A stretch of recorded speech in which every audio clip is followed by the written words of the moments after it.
Hello and welcome to Casting Roles, where a bunch of theater nerds and good friends play little D&D. We're so happy that you joined us. Take a moment to subscribe to the show. It takes just a click and earns our unending thanks. Drop us a like and leave us a comment hyping us up for campaign 2. Our videos are uploaded here on YouTube every Friday, and we have tons of great content to explore. We're down Jace again this week as they prepare to direct a show in town, but they'll hopefully be back next week. Without further ado, let's go ahead and start the show.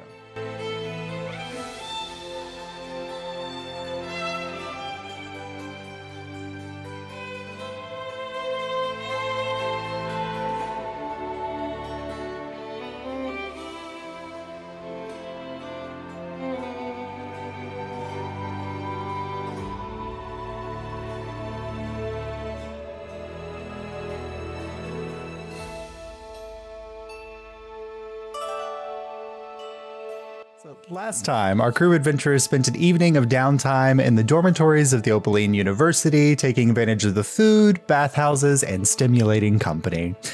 Kieran finished crafting a blade from the magical wood from Makta. Bonnie and Ravik enjoyed the hot springs. Andalus spent the evening doing witchy things. And then Ravik made moves on Tuthalamus, the Sphinx headmistress.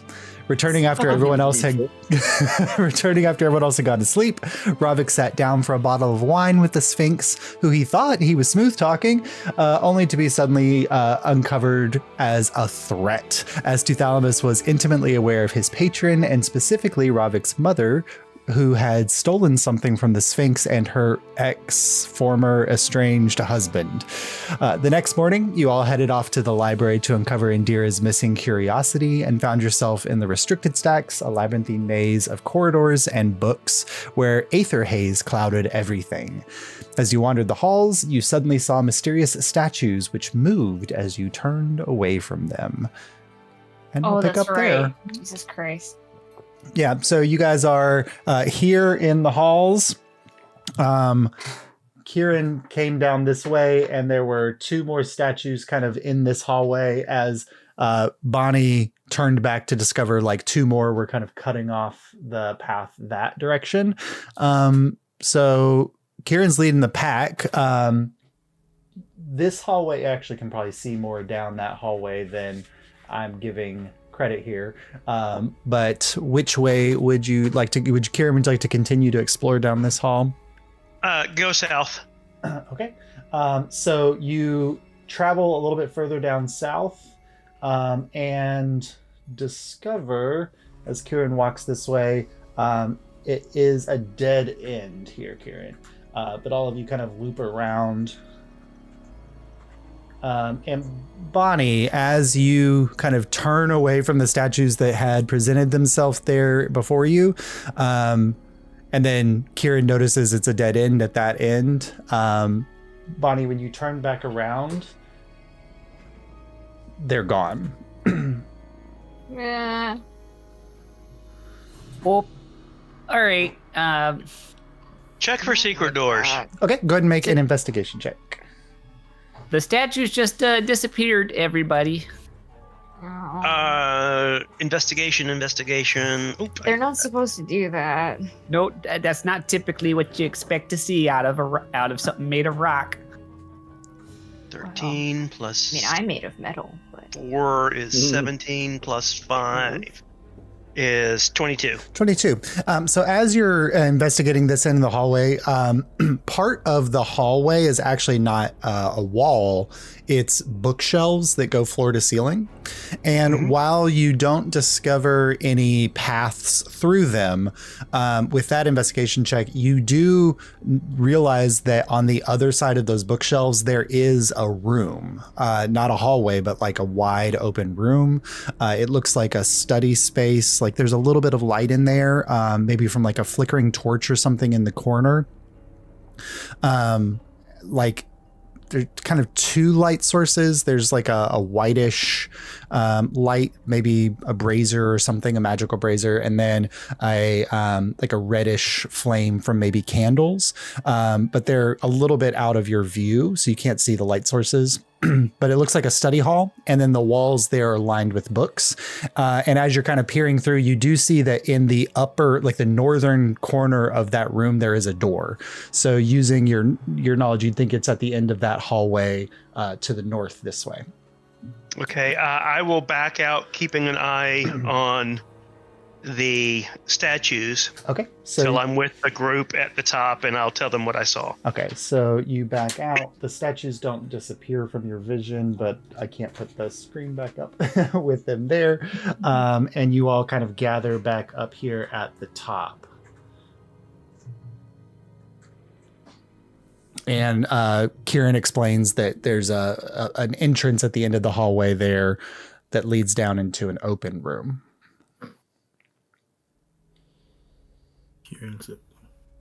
Oh, so we go check it out. Okay. Okay. I that agree. one's- I think we should all pair up and try to cover as much of our view as we can, because I can't believe I'm saying this, but I don't want statues sneaking up on us. Mhm. I'll go. Good idea. You'll go I'll first. go Kieran. back to back with Bonnie, so that when we're walking down the hallway, we've Yeah. always got someone looking forward and someone looking back. Okay. So Bonnie and Kieran kind of at the front then. We'll keep Lucky in the middle as Andalus or Ravik, do you want to bring up the rear? Sure. Okay. Yeah, I we'll can. helm the rear together. Okay. As you guys come around the corner, what is your passive perception, Andalus? My passive is 15. 15. Okay. So as you guys are coming around the corner with Ravik and Andalus at the back and Bonnie and Kieran at the front, Bonnie, make a perception check for the way you guys are coming or traveling from. And Kieran, as you come around the corner into the room, go ahead and make a perception check. Ooh. 6 + 5. 12. Oh, 12. Okay. And Bonnie? I got a 7. Oh, okay. So Wrong people at the front, maybe. as you guys turn and come around the corner, Andalus, at the back, with your perception, you just kind of, for a moment, you hear a sound, and then you turn just in time to see one of those statues reaching out and grabbing towards Ravik. It doesn't, in Ravik, you dodge out of the way. And the moment both of you look at it, it freezes, but it looked like it was about to grab your shoulder. Hmm. And then it's just kind of frozen there as you guys back away from it, as one of the statues kind of appears here. It's a good thing we're keeping such a good eye out. I'm sure that our teammates are doing exactly the same. Right? As I'm sure they're having just as much sure they success. We're looking right at everything we can see. Yeah, as you round the corner, I didn't add scenery to the chamber because it would have sat above the walls. But there's tables and chairs in the chamber, and the chamber is lined with bookshelves. And this corner here, let me see. This corner here, Kieran, you see like a reddish glow, like a candle or brazier, but through the haze, it's really difficult to make out like anything other than just like lamp lights and fog, basically. So you don't know where it's coming from. And then also in this corner up at the top, you see that kind of bluish glow there. But there is an open chamber here that you guys can enter into and explore. Kieran is going to get just inside the door, turn around, and face out so that anybody coming through the door besides us will be seen. Okay. And I'm going to let the others investigate the... I'm going to stay back to back with you, so I'm facing into the room, so nothing in the room sneaks up on us either. All right. Does everyone else come into the room? Sure, me or I'll go in. Yeah. Go Yeah. investigate.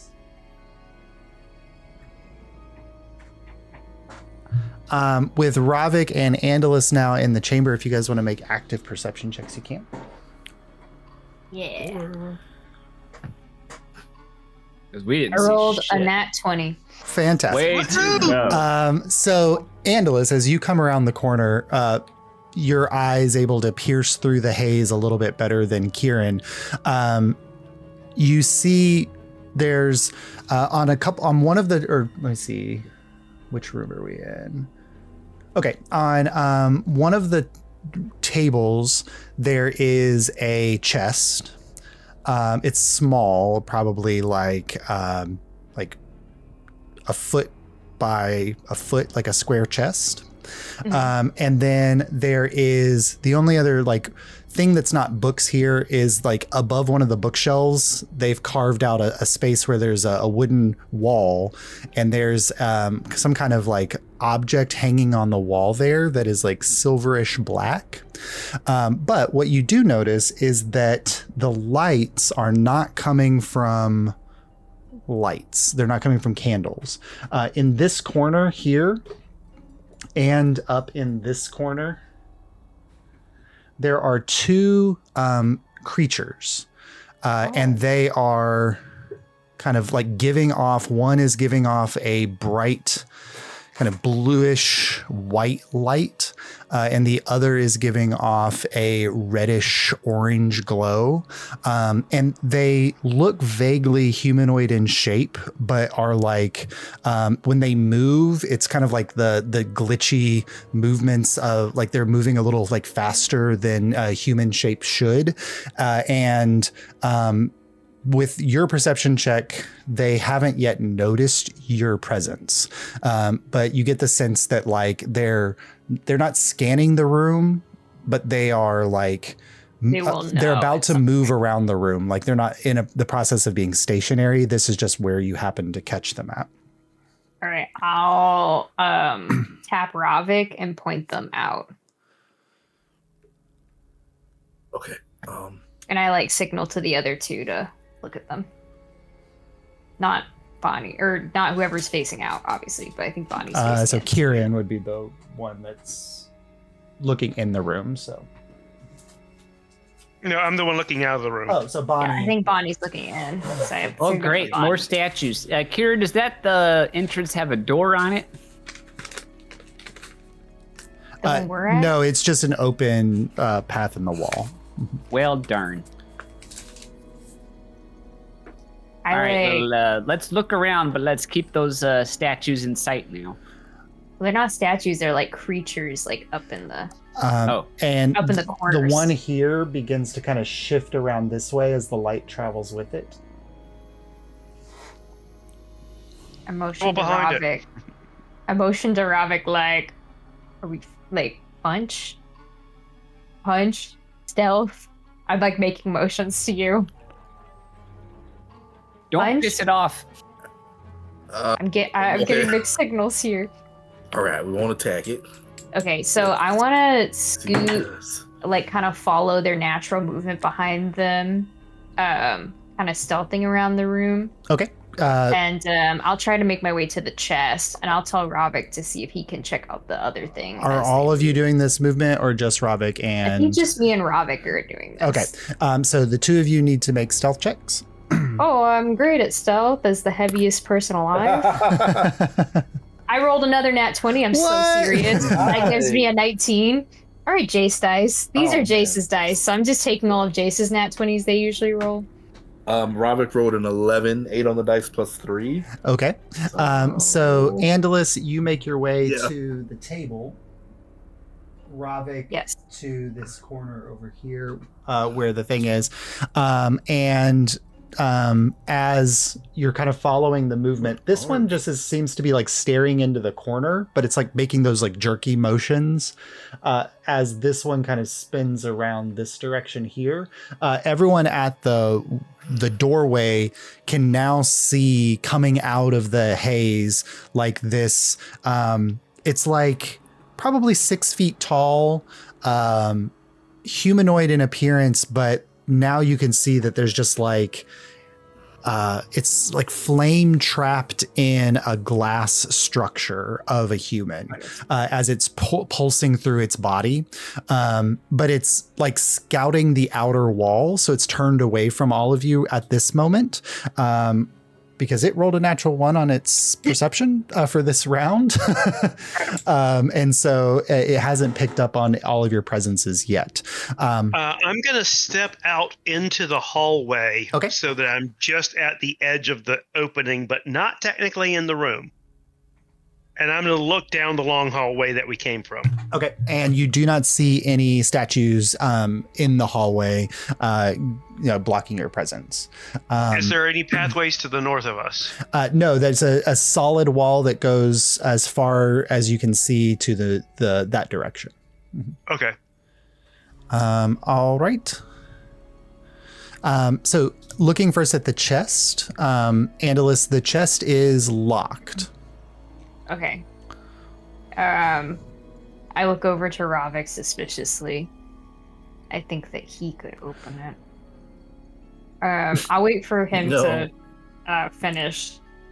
And well, how heavy is this chest? Is it like really big and heavy? You kind of go to pick it up. I'm probably like 15 pounds. It's not too heavy. Oh, I'll just pick it up for now. Okay, so you have in your arms a foot by foot chest. Ravik, the object on the wall is just kind of a ornate looking metal piece. Has intricate designs at either ends of it, and it's resting on like a wooden holder on the wall, like in a place of like importance or reverence. I just want to come closer and do a thorough investigation for like. Make an investigation check. Take it. You know you wanna. I know. Just okay. All right. At that time. How bad could things get? Rob. Don't say that. Rob. What was investigation? Okay. 2 elemental things, 5 or 6 15. living 15? statues, a trap or 2. Yeah. So room floods. 15. As far as you can tell, like it's just a wooden holder, and this rod is just resting in it. Okay. I'm going to signal to Andula sight. I'm going to take. Andula's like shrugs at you with this giant box that he's already holding. You see him just holding a massive chest, so you assume he does not care. I pick up the rod if I didn't notice anything, like no runes or writing on or around it. I'm just gonna pick it up. I'm going to pick it up. As you guys do that, the orange figure moves. It's probably now about 15 feet away from you, Bonnie. And it's still looking, as far as you can tell, like at the wall, like it's scanning the books.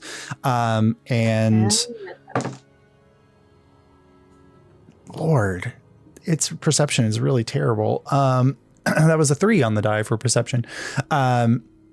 As it's kind of moving around. Ravik, you go to pick up the rod and it doesn't move. As you're looking at it, there is like a mechanism on the, like as you're touching it, you kind of feel like a mechanism on the back of the rod. I hope it's what I think it is. I do too. This would be rad as shit. A mechanism on the back. I'm going to see if I can disconnect. It's like built into the rod itself. Oh, it's built into it? Yeah. Push the button. Push the button. I'm gonna. You know you wanna. Okay, so you push the button, and the rod suddenly comes free in space, and you're able to lift it out. And you watch as the 2 little like pegs that it was resting in the wall go and lift up about 4 inches. And at that moment, the blue creature at the back suddenly turns around and sees your presence there. Go ahead and roll initiative, everybody. Shit. That one was we knew it was coming. Kieran, in the hallway, you heard a sound as if something like halfway down the hallway unlocked when that happened, when Ravik did that. It's like he released a lock. I'm sure that's fine. Okay. Yeah, that's not a problem. Anybody 25 to 20? 24. Wait. 24, Kieran. What is that? Gotta look what spells I A took. 9 plus So 12. Okay. Anybody 19 to 15? 16. 16. All right. Anybody? So that makes Kieran and Bonnie. Oh, I didn't roll. Or sorry, Ravik and Bonnie. So What'd you get, Bonnie? I got a 7. 7. So you're at the bottom, Bonnie. What'd you get, Ravik? a 12. Okay, so Andalus, Ravik, and Lucky rolled a 10. All right. So as this kind of, they turn and they like the blue one like whips around and turns in your direction, like that stuttering movement suddenly like locking into place. And now it's like moving a little bit faster than a human naturally would, but it's not like glitching. And the other one also turns away from the books and looks out in your directions. Kieran, you are up first. What would you like to do? Well, I am out in the hallway, so can't see any of this. That's so true. I'm Yeah. going to ready an action to hit anything that comes close to me. Okay. So you ready your action to hit, not knowing that there's any danger happening. Well, I've heard the click, but I'm thinking it's the right. click Yeah, down something the coming hallway further is down. something. Yep. And then so you're readying your action in case anything comes close. That takes us to the two entities here. The first one, the one with the orange, kind of rushes forward this direction and kind of gets up into your face, Andalus, and is looking at you and Ravik. And suddenly you like both of its hands kind of push out in front of it as like this burning mass of energy begins to build and then releases like point blank, shooting across you and Ravik. I need both of you to, what is the saving throw for this? No. I need you to both. Burning hands? Yeah, it's burning hands. So it's a dexterity saving throw. Oh, not my bad save. No. Oh, I wasted all my good rolls. I definitely fail. Okay. I fail in such a way. It's a dex. You see, Andulus does not move. Yeah, fast. dexterity savings. Style. 15. 15, that's a For success. So you take half damage, Ravik, as this burning mass of energy kind of releases from the creature in your direction. And Andalus, you take 8 points of fire damage. Ravik, you take 4, as just this like vortex of fire shoots across you, hits the wall, like shoots up the wall. And so now Kieran, Bonnie, you are 100% aware as this flame gout erupts through the chamber that something is happening in the chamber. The other one, the blue one, turned. Oh, sorry, I flipped those.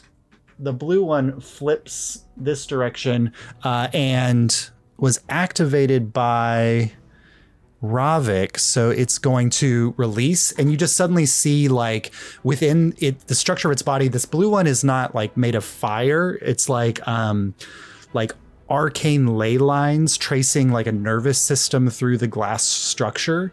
And at certain points, you suddenly see like pop, pop, pop, like these like bright blue dots form within itself. And they suddenly release and fly up into the air. And 3 darts fly in Ravik's direction.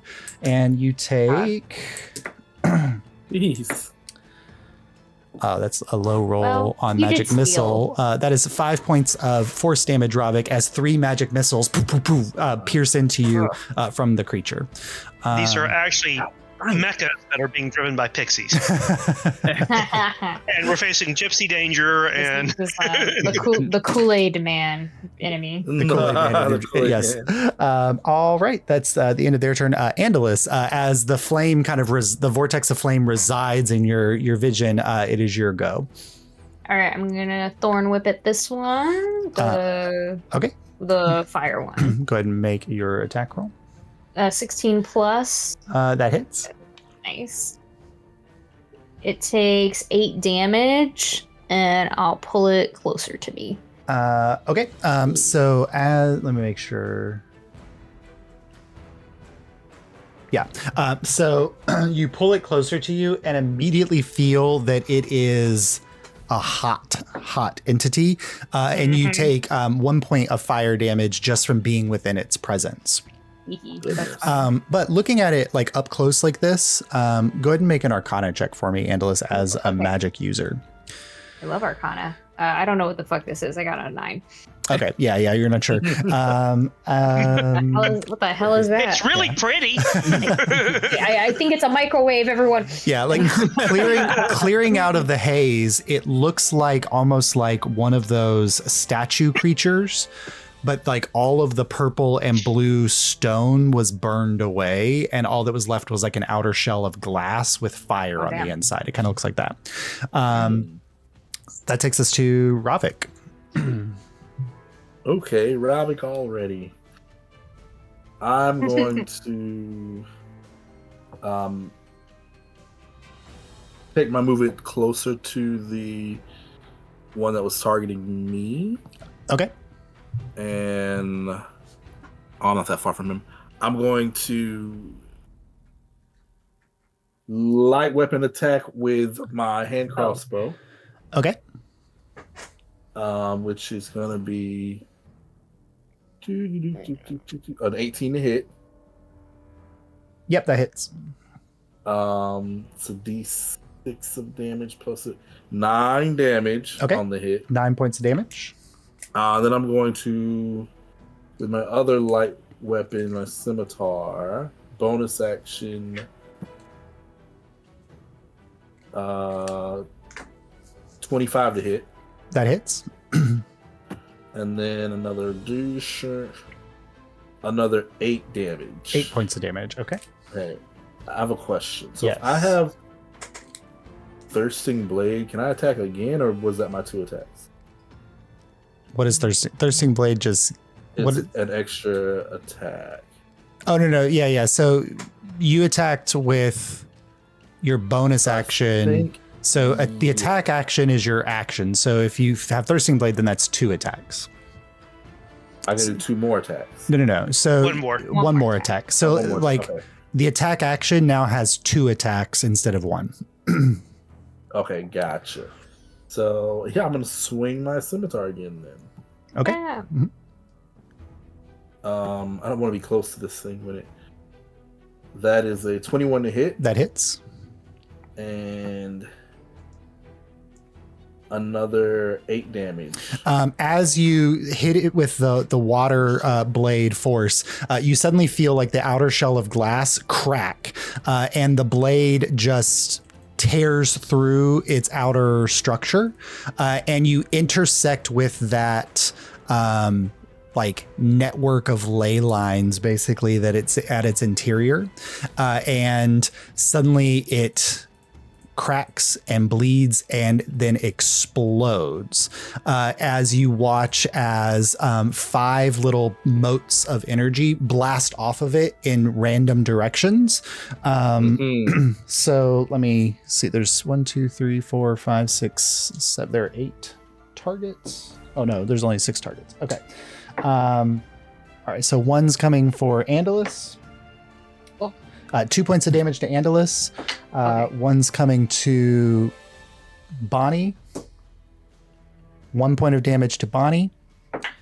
1's going to the other entity, and it takes 3 points of damage. 1's going to Ravik. 3 points of damage to Ravik, and that was 4, I think. So there's 1 more. 1's going to Lucky, and that is 1 point of damage to Lucky. As the entity explodes in a burst of energy, Ravik, you can also make an Arcana check, having seen all of that take place. Oh, shoot. Arcana. Oh, that is a 16 on the dice. 16. 16. You recognize what it was doing because as somebody who used to have access to arcane magics, what it just cast and what it just exploded out of was the magic missile spell. And you've heard legends of creatures before in mage quarters or things like that, where spell energy was left untended and gained a sense of sentience and a living nature. And you think that this may be a living spell, and that it was the magic missile spell, but you have since disintegrated it.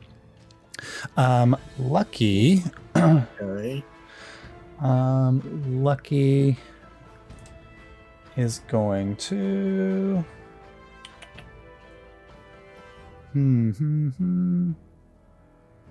What are Lucky's spells? That's not healing. Yeah, they're not healing. I guess that creature. Bolt. Well, that creature is not. So it's injured. So we'll do Toll the Dead. Wisdom saving throw. That is a failure. 2d8 damage.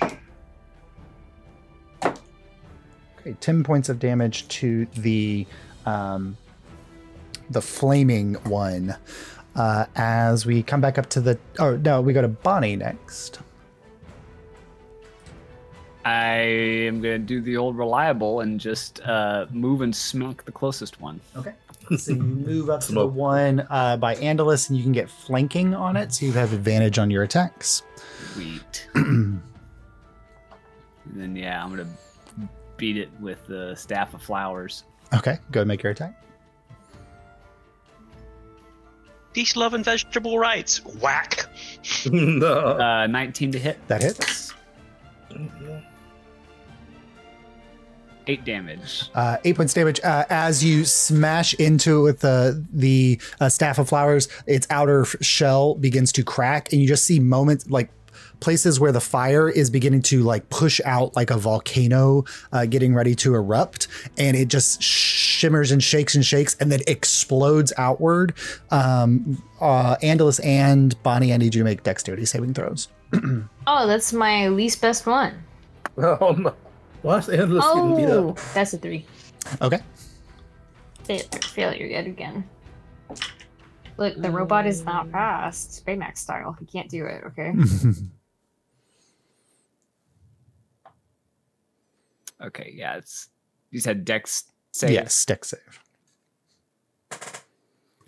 15.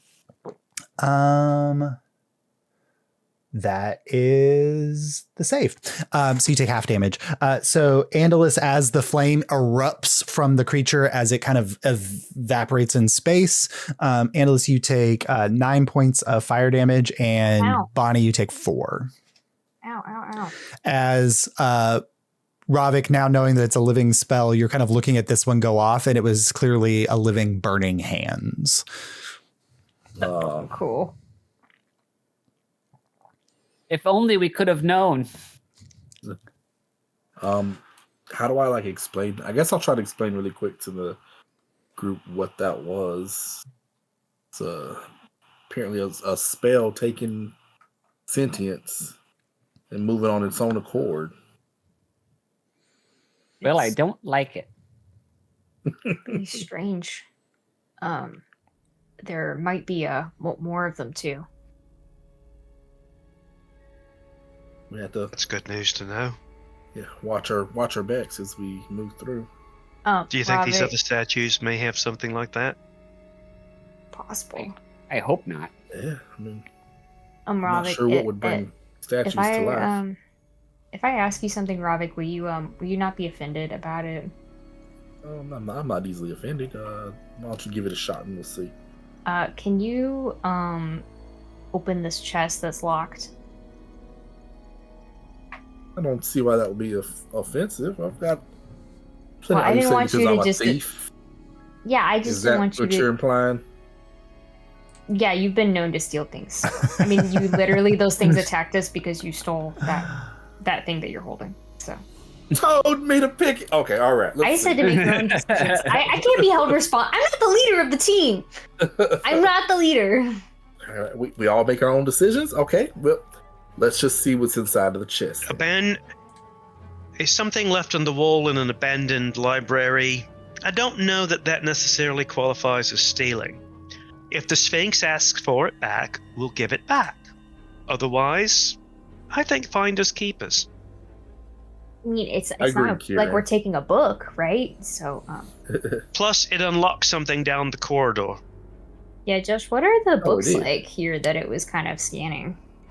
You can go ahead and, Okay. as Ravik's working on unlocking the spell or on the chest, you can make an Yeah, investigation anything check interesting? on the books Sure. if you like.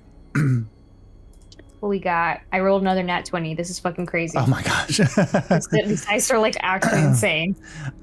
While you're doing that, is anyone looking like rough that Lucky would? Me. Okay. So you regain. Lord, clerics are just now super overpowered. I need 20 to be back. Well, you regain, so it's 20, and then their feature is 2 plus the spell's level, so 23 points of healing to you. I'm at full. Thank you. Yep. As you investigate, what was your investigation check? 21. 21, and Ravik make a sleight of hand check. I can do that. What else is roll here? Why not? A 7. This is a tough nut to crack. Yeah. So it's not like it's not something that you couldn't eventually get. It's just time is taken, right? Eventually Ravik will be able to open this, but time goes by. And Kieran, as you're watching down the hallway, make a perception check. The books in this chamber all seem to be about a certain school of magic, Andalus, or different schools of magic, but like each shelf unit is kind of speaking to, like, there's a evocation section, there's a conjuration section, an abjuration section. Like, it seems to be the 9 schools of magic here are all represented by books on the shelves here. 15. 15.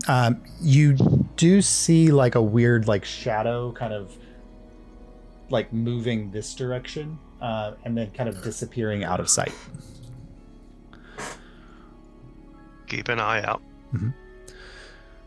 Ravik eventually opens the chest, and in the center of the chest, it's a foot by a foot, and most of that is taken up by what looks to be a purplish cushion with a divot in the center. And at the center of the divot, there is a small circular like pearl, probably like an inch pearl.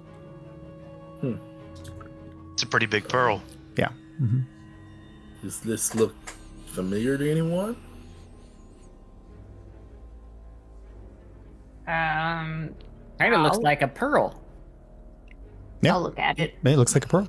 You can make a Arcana or investigation check. I'll do Arcana. I got 16. Yeah, I mean, it's a pearl, but with Arcana, you can tell that there is some kind of magical essence around the pearl. Like it is a magical item. Unfortunately, without Identify, you don't know what its effects would be, but you do know that it is magical. It is the same rate, the rod that Ravik pulled off the wall also has some kind of magical essence to it as well. Yep, I just tell them they're both magical. All right, well, let's pack these away and see what use we can make of them as we go through, I guess. It's for me. All right. Where would you like to go from here? Well, since we seem to have exhausted this wing, we have to go the other way. Yeah, you can't Kieran, see didn't you say these things, but I'm clearing this so you just know like what parts of the map you've already been to. All right, everybody, Kieran, pair up. didn't- Find your battle buddy. Kieran, didn't you mention that something activated or clicked up down the hallway? Yes. Okay. Not sure how I fell What direction is down. that? As you are traveling, Kieran, if you would like to forego perception checks, which would mean that you can't, like, you're not keeping an eye out on movements of like shadows, you could instead do an investigation to see if you can find the mechanism that made that sound. Bonnie, keep an eye out. Yeah, I figured the safe assumption is we are all very tightly grouped up with heads on a swivel. Yep. Yeah.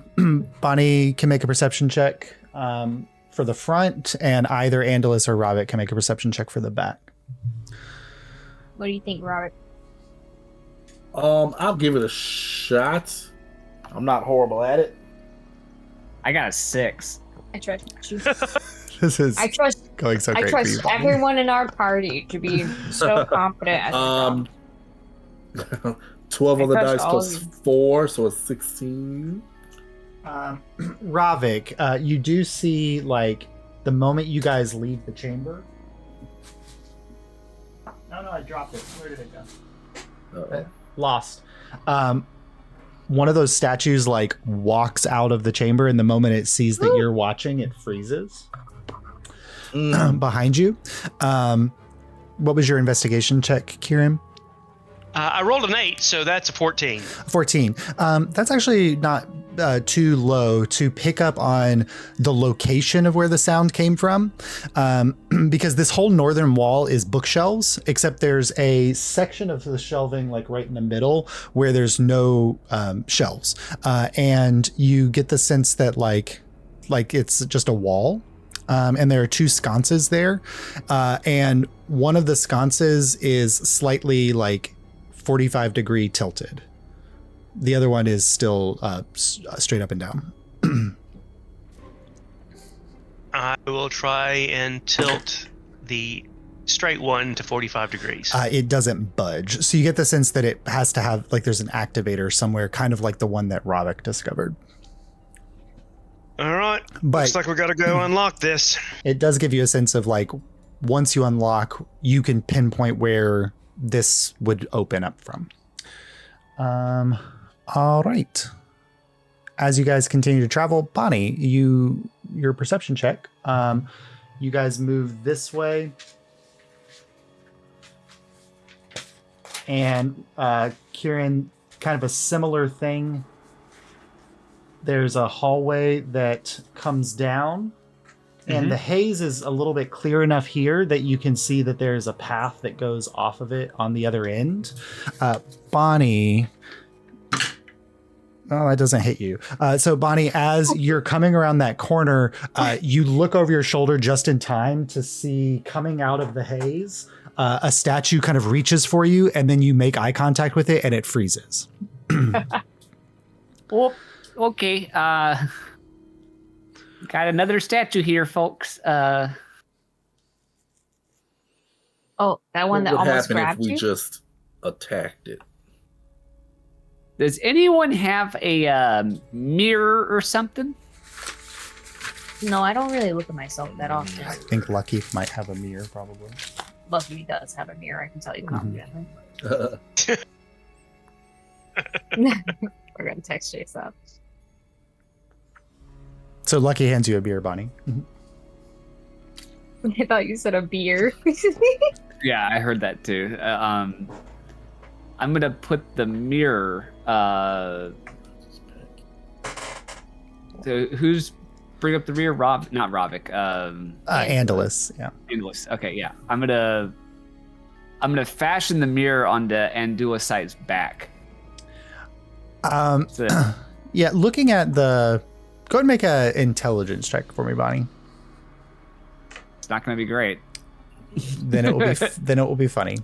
Okay, 15. Actually. Oh, with 15. Oh. As you're going to do that, like, first you kind of like hold the mirror up to the one that you're looking at, and like it doesn't react at all to a mirror being in its face. And you're looking at it and you're like, it doesn't have eyes. It doesn't have a nose. It is sensing your presence in some other way. And with a 15, it's only gone after Bonnie and Andalus so far. There's something about like, Kieran has walked right by this statue while he was looking at the wall, and the statue did nothing to him. There's something going on here. Why are those statues only interested in the two of us? What do we have that the two of you don't? We have Or what don't we have that the rest of you do? What do we have in common? I don't know, Miss Bonnie. I don't think we have a lot in common. Didn't it reach out at Ravik as well? Oh, that's right. Yeah, Ravik was also one that it reached out towards, but he didn't get hit. Magic? The ability to do magic? Well, then why isn't it going after Lucky?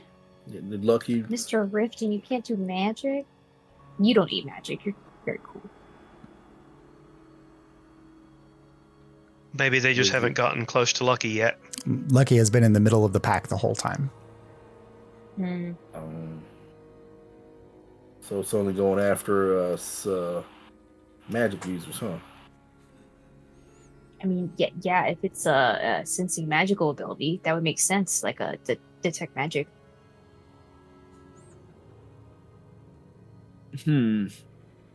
As a way, okay, I'm gonna try to keep track of them, Josh. Okay. Just so I know how many of them there are.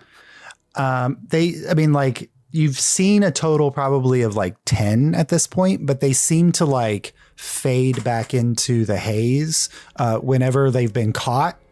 Eventually they will disappear out of the haze. And with that in mind, like Ravik, you turn back around and that one that was behind you is gone. Oh, they're pretty fast too.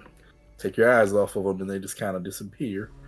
Yeah, Josh, I'm gonna try to take out a piece of charcoal and write a 1 on the chest of the one that's like right beside us. Okay. So you reach out and write a 1 on it. Like thing 1 has been marked. Yes. All right. Kieran, do you lead the troop down this way? Yes. So you get to here and you find an L-shaped path. If you want to make a perception check as you're traveling down the hallway, Kieran. Perception +5. And I rolled my 4th 8 of the evening. Oh, no. So that's a 13. Okay. The 13, Kieran, as you're coming around. Ravik or Andalus for the rear. I look to you. I'll take up the rear. It's really funny because I can roll better too, but this is just in character to let you do it. Okay, you can make a perception check, Ravik. That one vanishing. All right. Give my new dice another chance. Yeah, unless you ask him to, he won't do it, which is very funny. 12 on the dice +4 is 16. A 16. Okay. Ravik, as you're coming around the corner and you're following and coming down, you're trying to stay pegged. Does a 17 hit you? My AC is 16. Yes, it does. And you are the worst possible person for this to happen to. No. Because damage is based on your spell slot level. And while everyone else could lose a spell slot level 1, what is Ravik's current spell slot level? Are they all 3s? I'm still not sure how Warlock spell slots work. Are all these? I think it's 3rd level. I think they're all 3rd level. Yeah. So Ravik, as you are kind of coming around, you don't sense the entity kind of appearing out of the mist behind you and coming up to you, and it suddenly grabs out at your shoulder and it makes contact with your shoulder and then like your lower back, and you feel this energy like suck something out of you. And while you do not lose the spell slot itself, you can feel magical energy being drained from you. And you take, that's a low roll on the die. You take 9 points of force damage as the spell energy is sucked from you. I need you to give me a level 1, like what's an attack spell that you possess in your kit. It's gonna make one of those things, guys. An attack spell. Anyone? Or I have arms of. It can all. It can be. You don't want to do arms of Tar.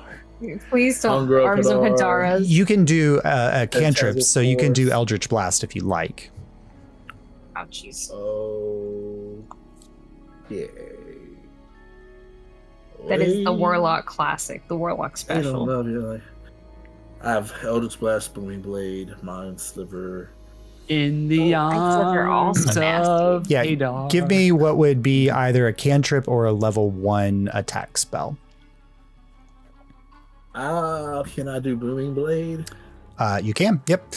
So as you are kind of looking at this creature, as you kind of whip around feeling the pain in your back, you suddenly see like this purplish energy begin to build up in its hands and then trace through its body. And you watch as all that purple blue gemstone just gets like shattered away from inside of it, as this like clear glass is all that's left over, as this purplish thunderous energy begins to build up inside of the creature as it kind of grows in size a little bit, and both of its arms turn into like sharp bladed swords as it looks in your direction. Everyone go ahead and make we'll use the same initiative roll that we did last time. So Kieran, you hear the shout from behind you as Ravik is attacked, and there's something from behind you, and you're up.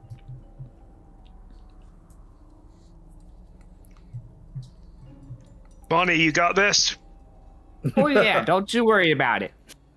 Then I'm going to keep my focus so that we don't get jumped by something coming out of the mist. Okay, then use your round to make a perception check for me, please. With advantage, because you're being hyper focused. Nat 20. You didn't even need advantage. Nice. Fantastic. You like see a shadow kind of step out here and then freeze as it realizes it's being watched from your presence. That takes us to the entity. It is right on you, Ravik, and it is going to make 2 attacks on you. The first one's going to miss. The second one is a 17 to hit. Yeah. Did it at disadvantage with my cloak? Oh, sorry. That was a higher roll on the dice, so I think 17 is still the thing. Yeah. For your booming blade, Ravik, what's it only does damage if you move for. It does weapon damage and then the damage if you move. Okay. So you take 4 points of slashing damage as its arm hits you. And you just see some of that purple energy in its arm just kind of bleed out into Ravik. And he's suddenly swarming with this energy that's kind of like concussing around him and building up. Ravik, you know that if you move, that's going to go off in your face. Andalus, you hear this happening behind you. What would you like to do? I'm gonna whip around, be like, "Don't worry, Ravik, I'll protect you. I'm legally obligated as your teammate," and try to thorn whip it. Okay, go ahead and make your attack. That's a fail, and then I forgot that Dot's here too. So Yeah, Dot. she didn't want to fight last time because there was heat involved, and I didn't want her to die. So, Okay. Don't need baked chicken. No. I actually don't have her on this sheet. 1 second. I'll roll her attack after the next person. Yeah, that's fine. You can do that. She'll do 2 damage at most. Ravik, would you like to move, Ravik? No. I'm reading. It says at 5th level, the melee attack deals an extra D8. Oh, an extra So it D8. should be the 4 plus a D8, and then if I move, it does 2D8. Okay, so you take an additional 3 points of damage. Just being honest. His own Jesus. spell hurt him. I'm going to attack with my scimitar. All right. First, I gotta get my lick back, so I gotta slice that with my scimitar. So that is a 12 to hit. 12. Hold on. This is a cantrip. This is a scimitar attack. No. The spell is a cantrip. Oh yeah, because the AC is based on the level of the spell that is alive. Sorry. Oh, that hits. 13 is its armor class. But I rolled a 12 on the. Oh, never mind then. Sorry, I thought you said 13. So that misses. Okay. Yeah. Mm-hmm. So the first one misses. Go ahead and do I your second will- one. I'll tell you what I rolled. Uh-oh. I'll slice again. Did you roll another natural with 20? my thirsty Another natural rage. 20. I think I literally took all of Jace's luck for deception. Like, I think they transferred it to me. That's a 20 to hit on That that hits, one. yeah. With a D6, 12 damage. 12 points of damage. So I need you to make a Constitution saving throw. Fuck. What is going on? It had 12. It has 12 hit points as well. Sorry, 13 hit points as a construct, but Dottie coming up behind you and pecking it and doing 4 points of damage. 4 points of damage. Will push it over the edge. So Dottie gives Dot has only missed like one hit ever. Dottie Jesus. don't miss. Dottie, Dottie I'm don't pretty sure miss. by this point Dottie has a higher body count than Bonnie does. Oh, I think so. Yeah. She's actually cracked. She's actually insane. 16 on my con save. Okay, you take half damage. That is 2 points of force damage as the creature explodes behind you. Does that hit Dot too? Yeah, go ahead and make a Constitution saving throw for Dottie. I do not like this place. Oh, okay. She rolled a 14. 2 points of force damage to Dottie. Okay, so that would kill her, but I can sacrifice something to make her. Not You do can that. sacrifice one of your trinkets, I think. Okay, yep. I will be doing that. I'm gonna look at the wording on it, but yeah, I do that, and she does not die. Did you roll Dottie's hit points? You're Yeah, she welcome has 2 to. hit points. Okay. You're I welcome don't know to if she gains sacrifices. more levels, but she's just had to. I feel like some time. they should level up with the witch. Um, I have to look at the familiar I blocking have a because I think I'll I take think that. they do level up with the witch, but I can't remember. Sure, I'll look it up. Yeah. All right, cool. But the creature explodes behind you, and you all quickly kind of rush around the corner here. In the hubbub of the battle, this one vanished, Kieran. But you all travel around the corner here. And as you move... It's equal to my level, so she has more Oh, actually. yeah. So she has 5 hit points now. So she was good, She's actually. good, yeah. Eventually... Bonnie's the MVP. She's the tank. Dot is. Dottie, yeah. Dear you- Bonnie. You guys get to a point where you can see that there is a hallway with another like doorway in the center of the hall. Kieran, if you want to make a perception check moving up to it, you may. Okay. All right, look, That's better. That's a 13 plus 5, so 18. 18. Oh, go ahead, Bonnie. I've really enjoyed our stay here right up until this moment. I mean, the baths were nice, the rooms were very accommodating, but I can't help but feel that this is just a huge waste of space. This could all have been solved by a very simple corridor to get back here. Completely agree. It's just all the walls at this point are bookshelves. So like it's just like everything is bookshelves here. So you're really wandering through the stacks more than you are wandering through a maze. Another study hall here, Kieran. You don't see any lights of any like living spells in this space, but there are like 3 or 4 tables and there are braziers that are not lit along the wall. There's a fireplace at the back that's not lit as well. But that is the chamber that's in front of you. All right, I'll go in and start lighting the braziers. Okay. You enter in, and there's one on each corner of the wall. As soon as you do that, you hear a click sound and a... Okay, that's so you hear a clicking sound. There's another thing that, Like from the floor beneath me, like I stepped on a mine, no, like or through the wall, coming back from where you guys, like through the bookshelves back where you came from. You think you probably might have unlocked the chamber, but as you're making your way around, there's something really weird about the center of the chamber. Mm-hmm. The haze is really thick here. So you can move towards the center and get a better look at it as you like, but it's almost as if like the center of the chamber is being swallowed in light, like the floor. It's strange. like the whole, now that you've lit everything around, it's like the light is spilling onto into the floor, but it gets to like a perfect circle at the center of the chamber and just vanishes. Oh, this is a bad idea. I'll definitely check it out. Okay, you move forward towards it, and standing over. I'm gonna wait for the others to get in the room. I was gonna say we're not letting him do this alone. Yeah, I assume like all of you kind of get up here. Looking at it, you're either all wrong together or nobody does. Looking at the center of the chamber, Kieran, you move over and you realize that you're not looking at a place where light is vanishing. It's just going over a ledge. And standing at the top now, you are standing at the center of about a 10 probably foot diameter hole in the ground.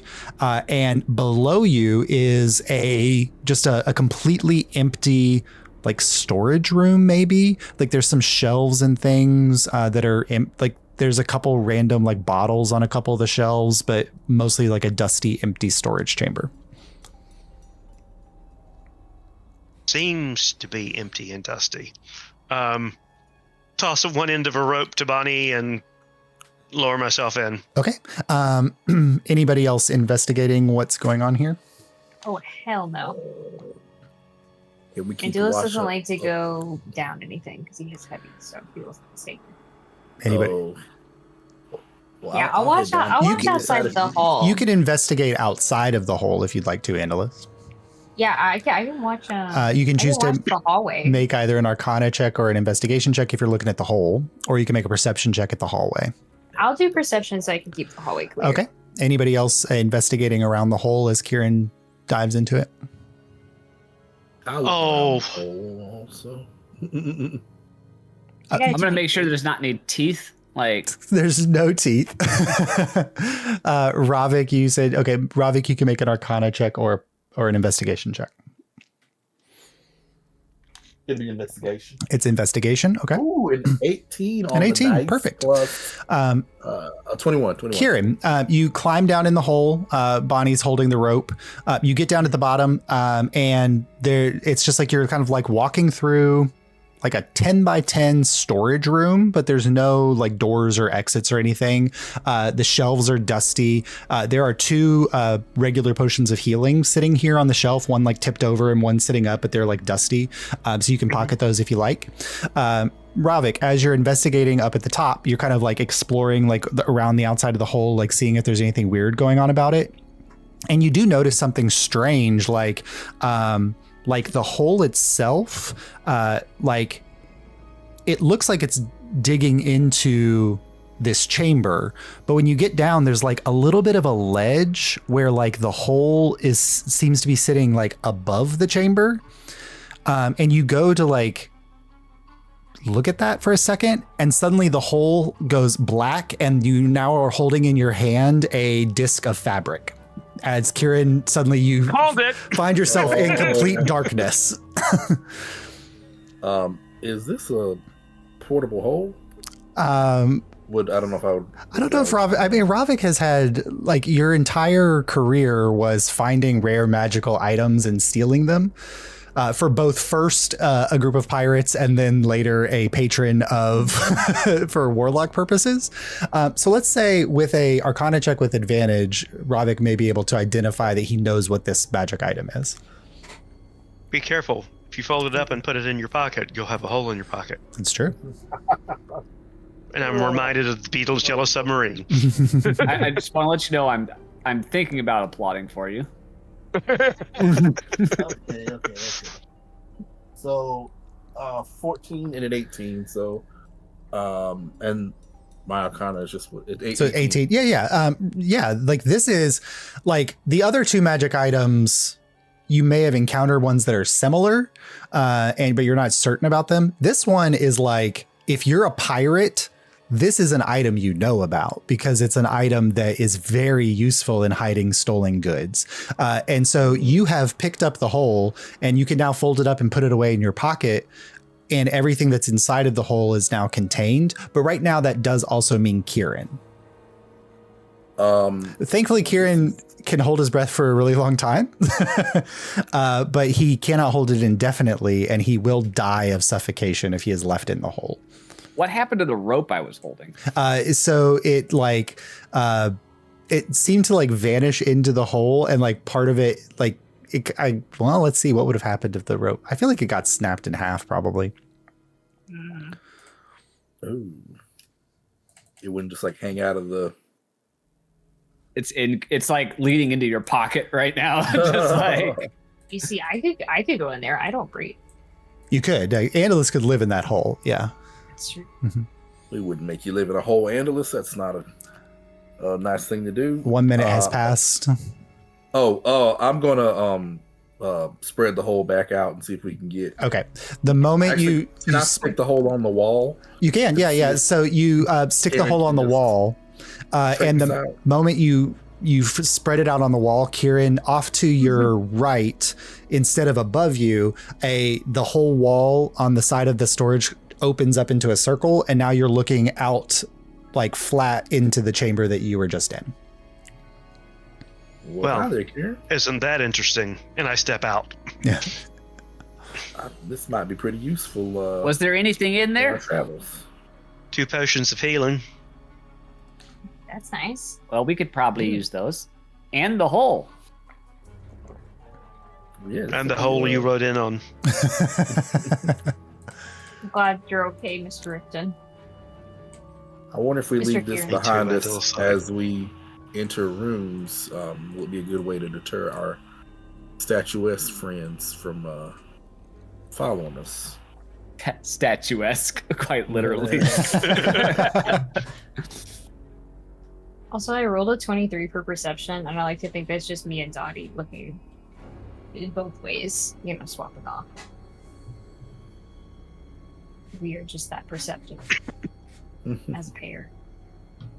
I'm just clicking into Dot's vision back and forth. Oh God, I just killed the camera. There you go. Oh I saw no. that. Burr, burr, burr. All right, so There this you go. strange room. Back to the secret door. Okay. With a perception check of 16, Kieran, you will avoid any statues on the way through, and whoever's watching the back, same. With a perception check of 16, you will avoid any statues on the way through.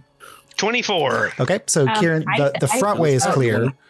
I look at Ravik like skeptically since he failed last time, and I'm like, I'm happy to turn it over to you. Okay. I don't want to presume, but I could do it. I got a 20. A 20. Okay, good. So while you do, there are a couple places where you do see them like in the corner. There's like one weird one that's like on top of a bookshelf. Like another one is just kind of like up in the corner of the wall. But you all make it safely back to the chamber here where Kieran noticed that the braziers were Askance. And now both of them are askance, Kieran. And you notice that like the wall here it's like an old plaster wall that has like the wood seam on it. And the brazier is right in the middle on both sides of that wooden seam at the center. Put Okay, the candle back. Put the candle back. I will first try to push, slide, pull. Okay. You go to one of the braziers, and the moment you push against it, it slides in this way like a pocket door, and it separates at the seam. So if you guys push from both sides, it'll open. But you just opened up a crack here, and you can see that there is an incredibly well-lit room beyond that space. Is there mist in the room beyond? There is mist. We can't see the room. Make a perception check. I'll help. Because you can, like, you guys have been in the haze long enough now that you know to like look for like certain types of shadows in the haze or things like that. First roll was 13. Second roll was a nat 20. Ah, nice, fantastic. So Thank you, Atwood. You see two shadows in the chamber. One seems to be like one of those living there's three shadows in the chamber. One seems to be like one of those like living spell entities. and it's giving off like a very dull, like yellowish white light. And the other one is like working in the back corner of the chamber, but isn't giving off any light, and it's moving. And then there is another like shadow next to it that's kind of like crouched down a little bit that's also moving with it, but it seems to be like working at a table or something, but you can't really make out what it's doing. But they haven't noticed your presence. I point to the other guys and I'll stealth in. And with that perception check, you also hear conversation happening. It's muffled, but you hear someone talking. Oh. Can I tell which direction the talking is from? Yeah, it's that back corner, the two shadows, like the one that's up working and then like the crouched one next to it. I'll start creeping that way. Okay, so you guys open the chamber entirely. Mm-hmm. And like looking at the wall here, you see one of those like living spell entities, but it's giving off like a dull whitish yellow glow. At the very back of the chamber, you see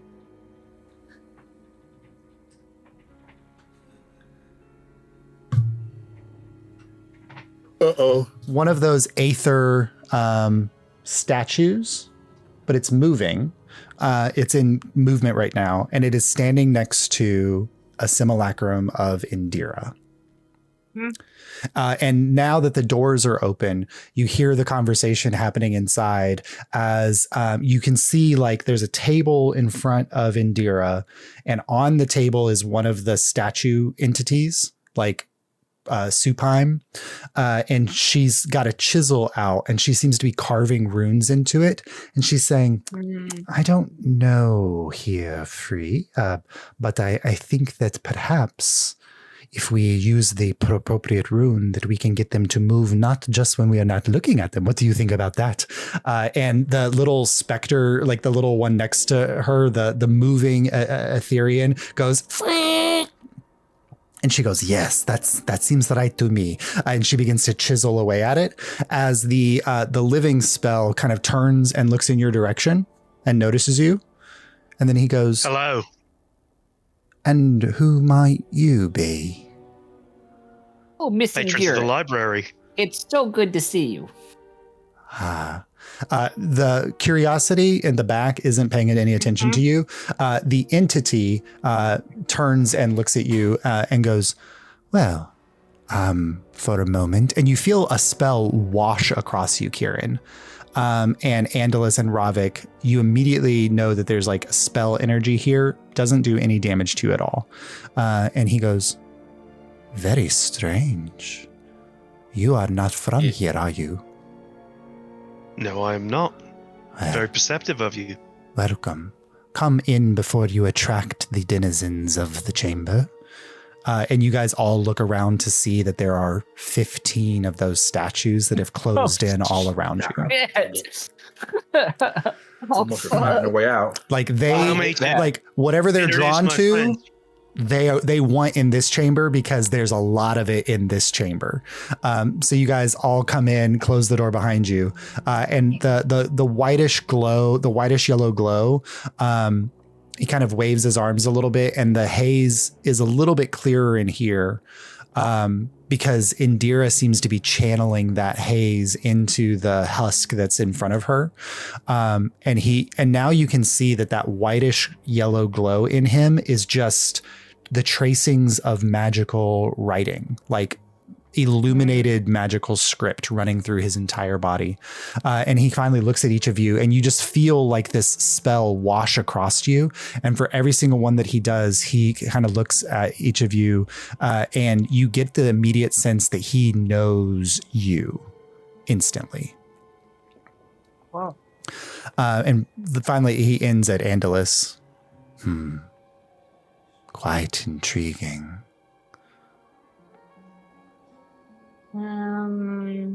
Does he scan Dottie? He does. Mm-hmm. Okay. We're really here to talk to Indira. No offense or anything. Oh, Well, she is quite engaged at this moment. It may be difficult to pull her away from her endeavors. And behind, like, that conversation between Indira and the little Etherean next to her has not halted. She's constantly pecking. And at one moment you just hear like a crack and the entire leg of the husk that she's working on shatters off. And she goes, do you think that one leg is too much, is too little for it to ambulate on its own? And the little one next to it goes, free.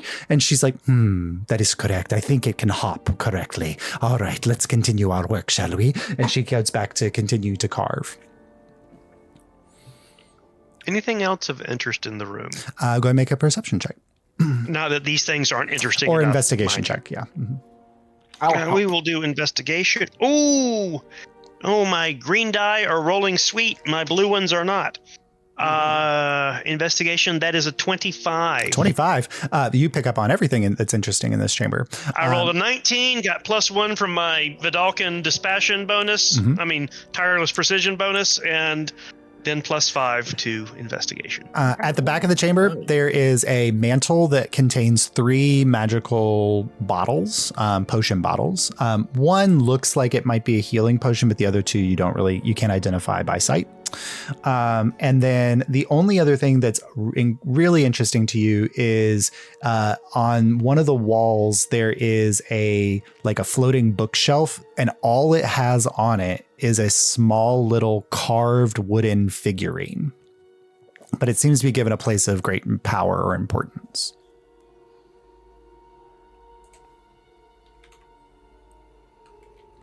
I'm gonna, Do you mind if I take a look? Oh, no. I think curiosity is quite empowering. Please, look around. I will go and I will pick up the figurine. What is your name? Kieran Van Riften. You may call me Spectre. Nice to meet you, Spectre. Yeah. Very strange, Ravik. You can tell that this is a living spell, but it is the most sentient version of a living spell that you've ever heard in, like you've never heard of one being able to talk or having an identity of its own, just like living. You go up and look at it, Ravik, or not Kieran, and it is a golden, like a wood statue, but it seems to be like painted gold, of a, what is this one?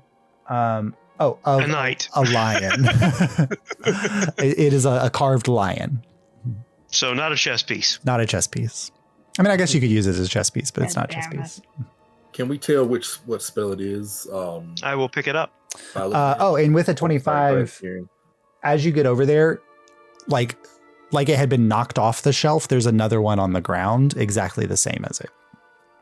I will pick it up as well. Okay, so you have 2 figurines of a lion in your hand, like carved out of wood. Ravik, what were you saying? How wondrous. How wondrous. Can we tell which spell it is? Make an Arcana check. I'm guessing read minds, but Ravik, Ravik, it would have been a spell that you would have once had access to, so you have advantage on your Arcana check. Oh, nice. Okay. And Angelus also really wants to know, so he's... You can roll Arcana as well. I think it would be something you could potentially identify.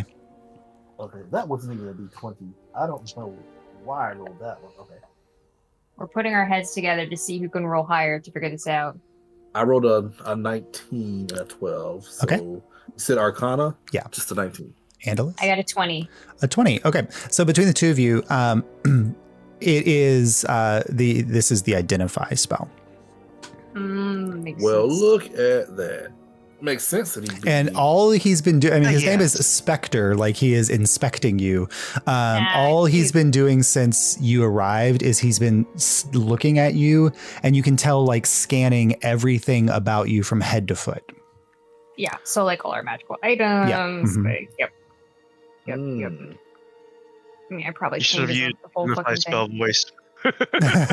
This has been a use of the identify spell. Oh, I love that.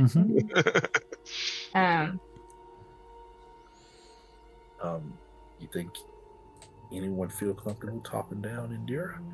Seeing if do you know what these are? You hold out the magic items, or you hold out the and he kind of looks at them for a second. Those are figurines of wondrous power. You hold in your hands the golden lions. They have the ability to be brought to life, and you may have a friend or a fighting companion for 1 hour. And how about these items? And I'll open the chest to show the pearl and the rod. He looks at, he says, an immovable rod. Funny name as you are holding it in your hand and waving it about. But if you lock it in place, it will stay wherever you put it, even in the middle of the air. And what about this beautiful pearl here? A pearl of I'm sorry. A pearl of power. There's something odd about it, though, that I can't quite see. Odd, strange. I've never encountered that before. You can't identify. Too much interference. Sounds like a curse to me. Perhaps. Or a boon. Or what now? Or a boon. A boon. A boon. True. Could have extra good or extra bad. Well, we'll save that mystery for another day. And I put it back inside the little chest. And... Yeah. Perhaps if explored out of the haze.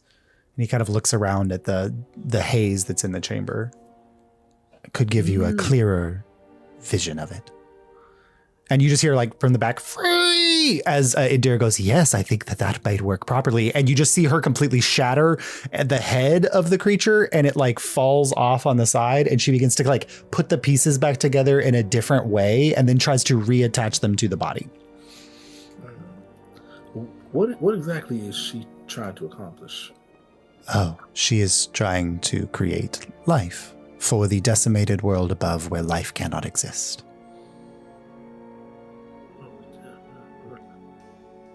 All right. That is. I think it's time to talk to her. Yeah, this Indira's curiosity, so we should try to appeal to that in some way if we want her attention. Oh, Miss Indira, it's so good to see you. The most amazing thing has happened outside that you have to come take a look at. Make a persuasion check.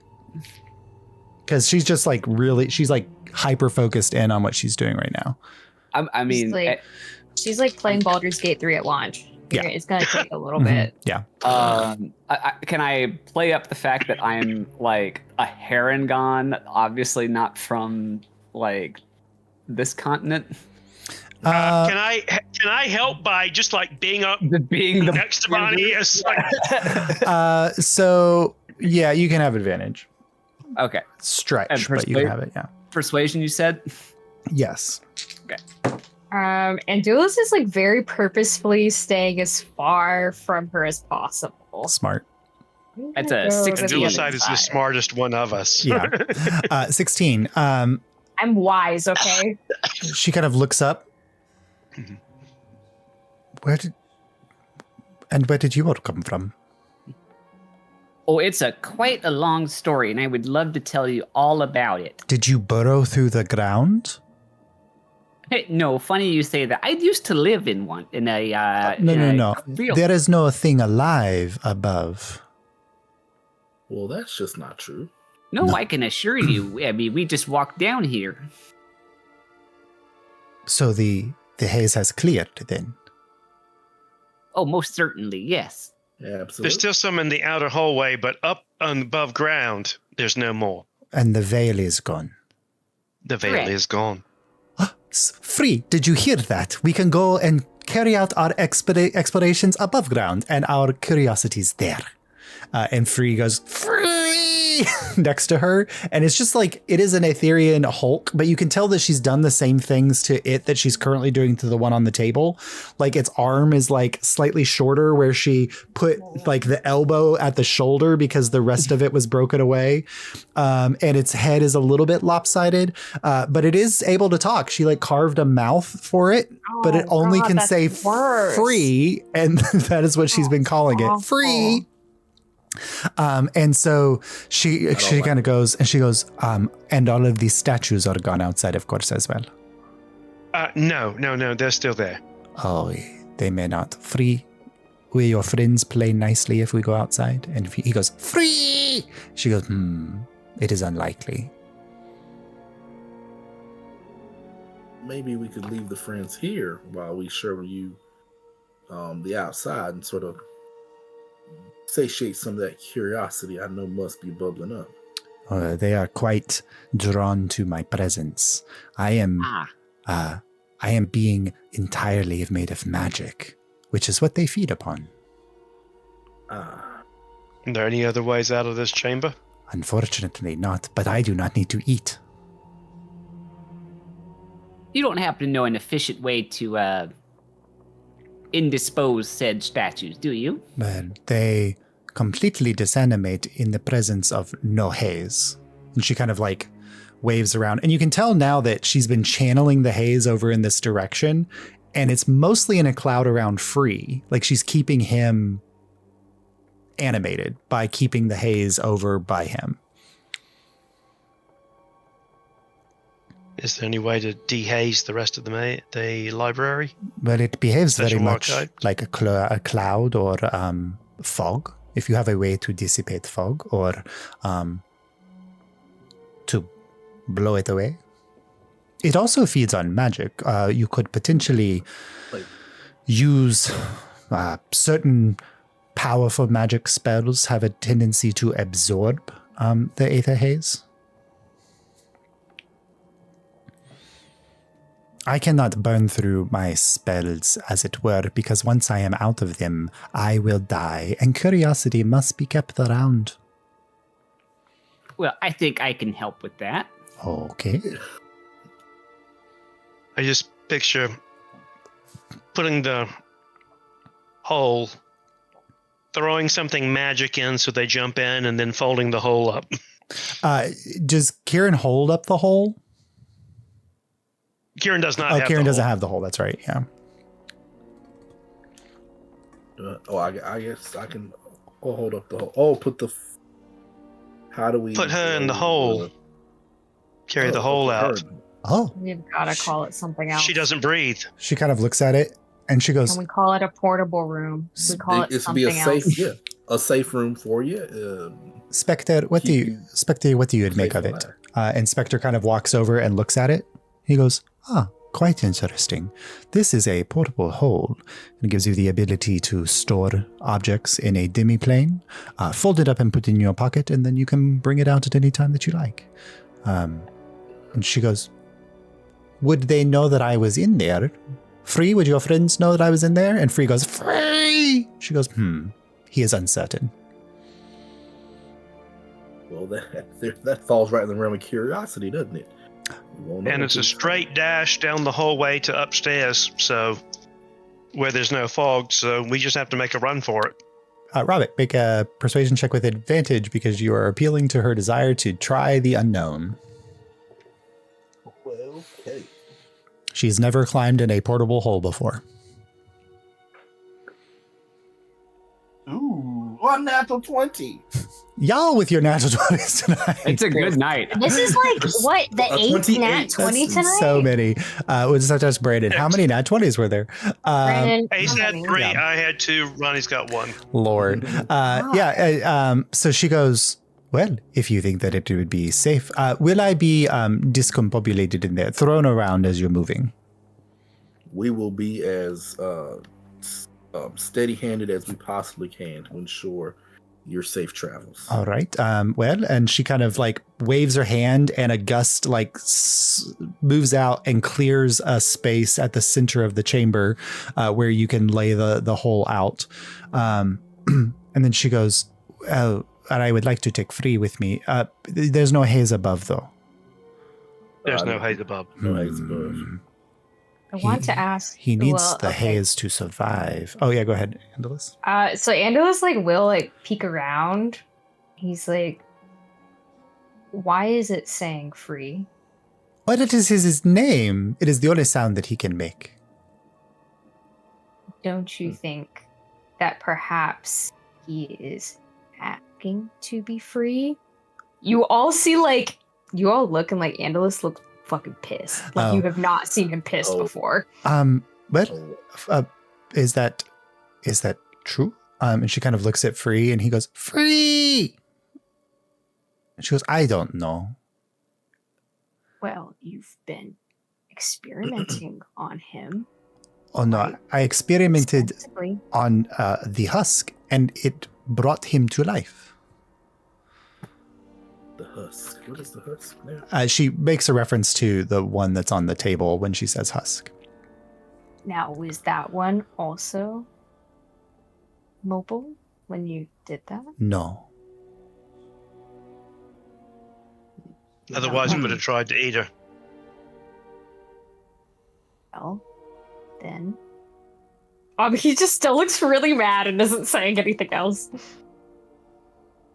Don't Peter Quill this. Don't Peter Quill this. We're almost. we're almost. I fucking hate the How animals. big is Free? Free's probably 4.5 feet tall. Okay, so much for that idea. He's hunched over, but he stood solid up. He'd be 4 feet, 4.5 Josh, feet can tall. I make an insight check on Free? Yeah. What does he mean? That is real difficult, but sure. No. I only got a 14. He doesn't. It's really. It's hard to tell. With the husks, they don't have eyes. She put the mouth on him so he could speak, but he still doesn't have eyes or a nose or any facial features. So it's not and it's not he's making the same exact sound every single time he speaks with the exact same intonation. So it's not he's not communicating any emotion with that. It is just a sound that he's creating. It's hard to tell whether he could say anything else and Free is the only thing he's saying. I really don't like that he's saying that word. All right, you see Endo still just looks mad, but he's going to defer to everyone else. Oh, and she asks, is there haze above for him to survive?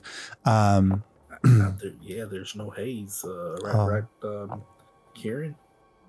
Bonnie? That is correct. Well, if he cannot survive long with outside of the haze, and I have no way of capturing it, if only I had a scuba tank. She kind of looks around the chamber and she goes, well, Free. Is it all right if I come back for you later? And he goes, Free! And she goes, okay, well, I think that means yes.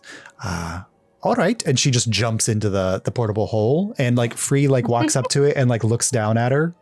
And Spectre kind of looks in as well and goes, quite interesting. Is it warm in there, Indira?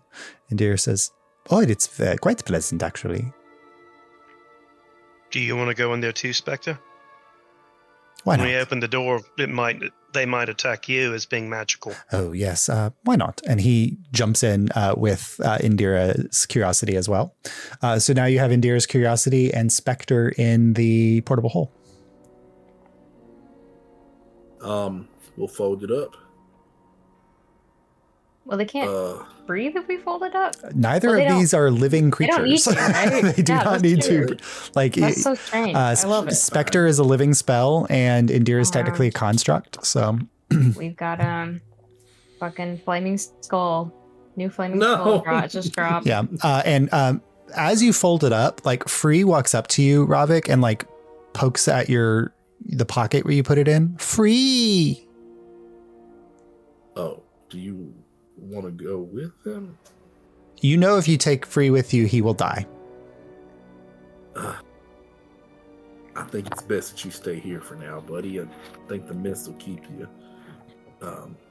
We'll figure out some way to transport the mist, make you a bubble or something, so that you can go up above it but not die. Bubble boy. Can we take a quick look at the husk and see what exactly she was doing to create these things, maybe we can tweak it and give him a little bit more of a vocabulary. Yeah, so you kind of look over, she was carving runes, like magical runes on him. If I get Inducite and Bonnie and Lucky, like if we all put our heads together, can we like give Free a little bit more intelligence? Or go ahead and make one of you can make an Arcana check with advantage. Looking at the me or Lucky, I imagine the work that that Indira, who is a like 20th level wizard, is doing here, to see if you can mimic it. Let me see what no Lord. Arcana. Bad idea. Lucky has a plus 5 to Arcana. Okay, I think Lucky has the highest. Okay. Perhaps. So I'll help Lucky. Oh, that was a 3. Oh my God. A natural 20. No way. Jace isn't even here and they get a nat 20. This is insane. That is the 7th, isn't it? And I rolled on D&D Beyond. That wasn't even like, I didn't even roll one of my dice. That's actually literally insane. So if you guys are on your D, you just saw that natural 20 pop up. 7th nat 20. Lord. Okay. So with all of your help, you're kind of looking at it, and the spell that she seems to be trying to carve into this is incredibly complex and also nonsensical to you. It seems like she's linking together different spells that have no connection to one another, but she's trying to find a way to link spells that have like false life is in there, like cure wounds. Like she's got all of these spells that she's trying to carve onto the surface of this creature. And you get the sense that she's trying to recreate the idea of life through the language of spellcraft. And that is quite difficult to do. So I think that Lucky has tongues, maybe. Lucky does have tongues. So we could try to carve tongues onto him. But you have to... Let me see. What are you thinking, Kieran? No, it's traditionally magic language has been its own thing. It's not like Dwarven or Elven where tongues let you read it, because there's the power. No, I was saying we could carve tongues onto him and then he could maybe understand what we're saying. The runes are draconic. Gotcha. The runes are pulling from all of the different magical schools of rune writing. So you can see like draconic rune writing, there's infernal rune writing, like all of the spell crafting runes that are typically used are being used here. Tongues grants the creature the ability to understand any spoken language it hears. So it may be able to, it wouldn't be able to. Moreover, when the target speaks, any creature that knows at least one language and can hear the target understands what it says. So, where's the shot? Okay, so maybe we can cast tongues. If you would, we carve it onto it, and then it would have it to perhaps to cast it, or So Lucky has 2 third level spell slots. So can use tongues. Can either cast it or you can carve it. Let's try to carve it. That's too cool not to fucking do, guys. Okay. So I have carving tools, so I can like. So Lucky will have to be, you're doing the carving. Lucky will have to teach you the wording. So this is going to. Can I assist in any way? My expertise is in carving wood, but I do know what the tools do. And you can give Andalus a bonus on their roll. All right. The hard part here is Lucky's check. And we'll make it another Arcana check because Lucky is teaching about magic. Feel like this is Box of Doom. Well, I rolled it on D&D Beyond so that there is a record out there for those who are on D&D Beyond. Rolled an 18 on their Arcana check. Oh my god. It's insane. And it is chase rolling. Yeah. So Andalus, with advantage, make a tools check, which is, I think, for you, dexterity plus your proficiency. Okay. Oh my God, y'all! You will not guess. You will not guess. You will not guess. Is You it- will is it not that- guess. It's a natural 20. It's another fucking nat 20 on the same dice. And technically I was right because I said 8 nat 20s and we have hit the 8 fucking nat 20. We're going to burn these dice. Session. No, you need These to are worship Jace's that dice that they got for me. This is Put like them in a the shadow Allie box. Beardsley fucking Those shit need right to be now. like blessed and stored someplace. Exactly. Y'all, this is like actually Holy fucking cleansed. insane. Yeah. Okay. This is literally so crazy right now. So, with that in mind, as you take a little while to do this, it takes a little while. You kind of convince Free to allow him to allow you to do a little more carving, and you carve the tongues spell onto Free. Yep. Now, this takes a casting of tongues from Lucky. Mhm. So like Lucky's 3rd level spell is burnt as they're kind of writing out the spell for you. Mhm. Kieran, Ravik, and Bonnie, who are watching this happen, specifically Ravik and Kieran, who have touched and interacted with Aether Dust before. What you realize looking at the husks is that they are not made of purplish blue stone. That they are clear, crystalline constructs that are filled with powdered aether dust, like a sand. One of those, the glasses with the different colored sand Yes, in it that you like find that, at yeah. tacky beach houses. So it gives them the appearance of looking like stone when it's tightly packed within their construction, but they are not. And what is happening while Lucky is while Andalus is carving this, you see the aether haze in the chamber begin to kind of like move over in the direction. And as they are carving,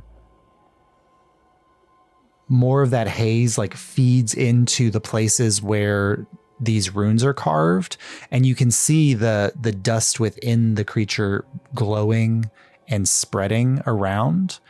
And for a moment, like Free's like mouth kind of like moves weirdly and then shifts back in place and then spreads a little bit. And then he goes, "Ah!" Can I spread one of the vials of ether dust on the carvings to help with this along? You can. Yeah, absolutely. Give it a shot of Coke. And it exacerbates it. Ravik, make an intelligence check as you're watching this happen. Intelligence. And Freeze kind of mouth like moves. What?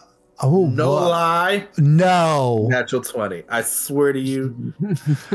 No lie. We know what the title of this episode is. Yeah. Next session, we are so screwed.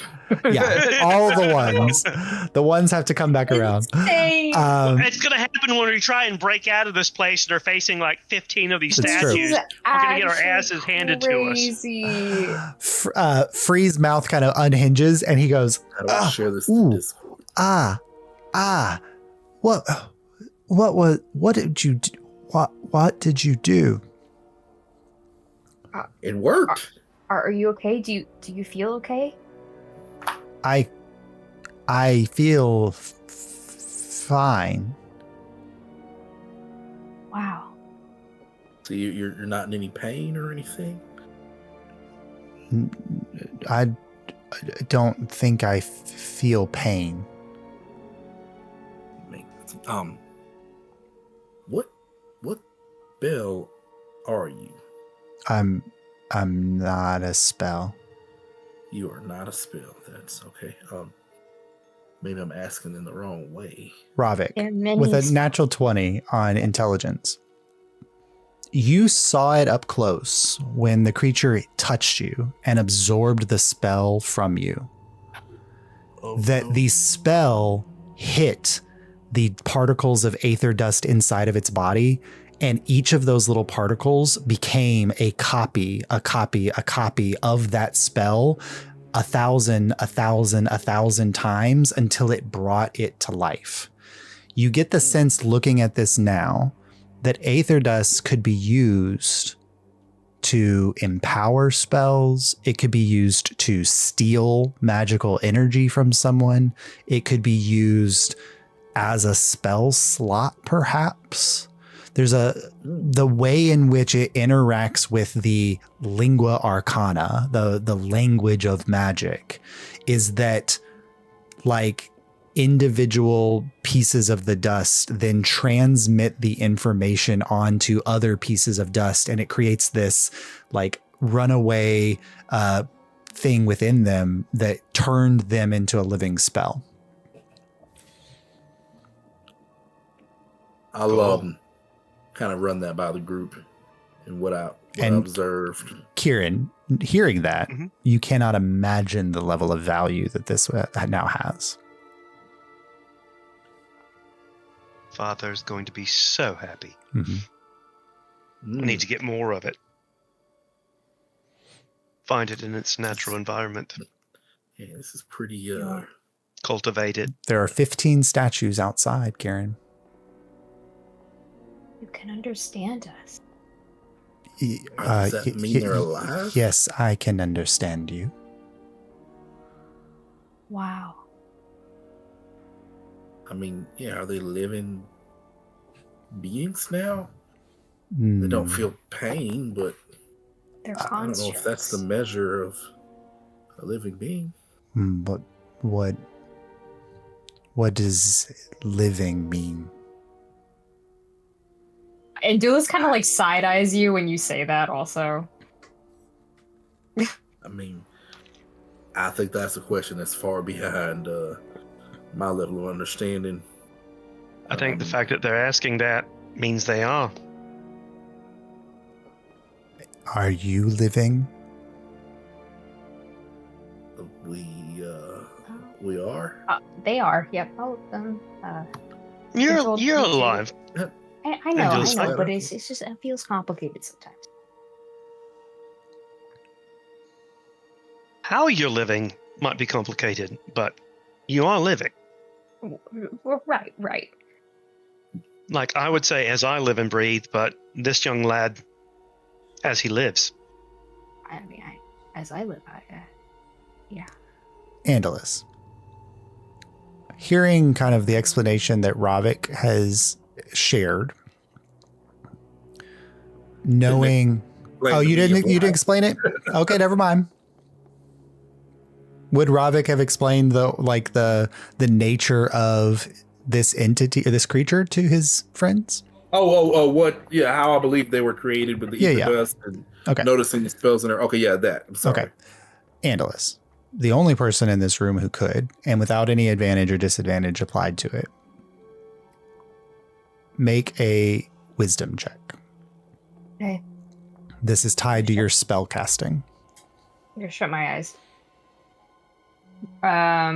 Wisdom check. Do you want my spellcasting modifier on this? Nope, just your what you rolled on the die plus your wisdom modifier. Mm-hmm. That puts me at an 18. Andalus, the thing that you know most about magic is that it was born from the dream, the Feywild. And the Feywild's interactions with this plane of existence are what allowed the arcane nature of magic to flourish. The shutting off of the Feywild from this plane is what made magic messed up, what allowed the ley lines to be convoluted by Caiaphas. The very nature of magic comes from the Feywild. And at its heart, the Feywild is the plane of life.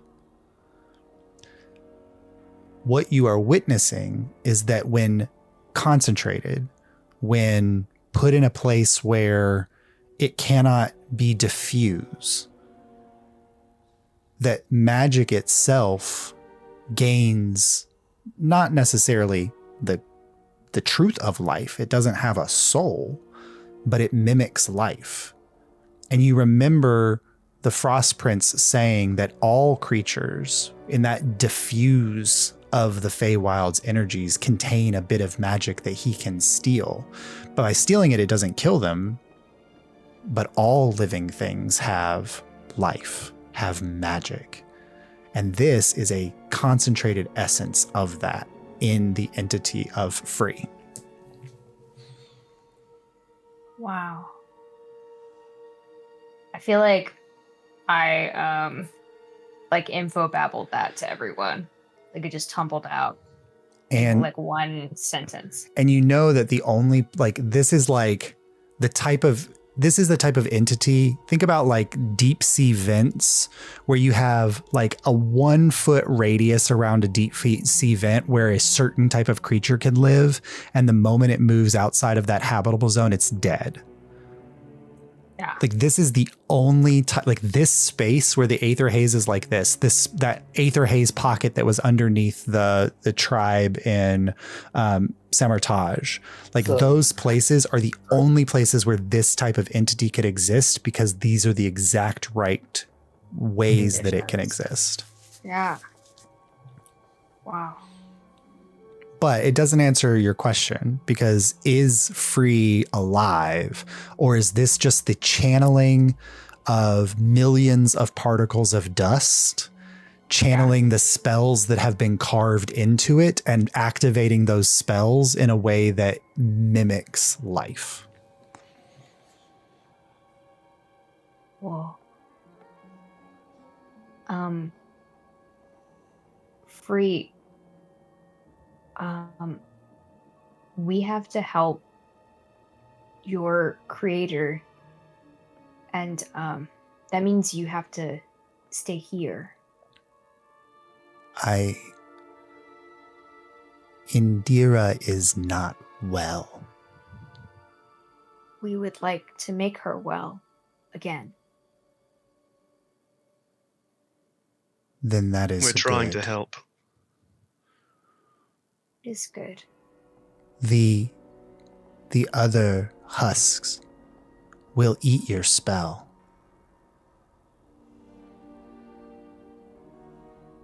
Yes. They will eat Indira. She is a spell. Yeah, we'll put her in a protected space that they can't get to. Can you still sense her in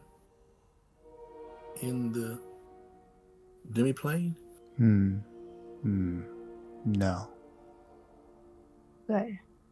And I'm thinking, since this hole was in the library the entire time and none of these creatures tried to eat it, that its type of magic is not what they feed on. They feed on free magic. Made items are locked, and the magic is not accessible to them. Then she's safe. Made at. Okay. And this is giving me a horrible idea. Well, what would you like to share with the rest of the class? They ignore me because I'm not magic. Sure. They can't suck a spell from me. What if I go out there by myself and see what kind of mischief I can get up to while you're safe?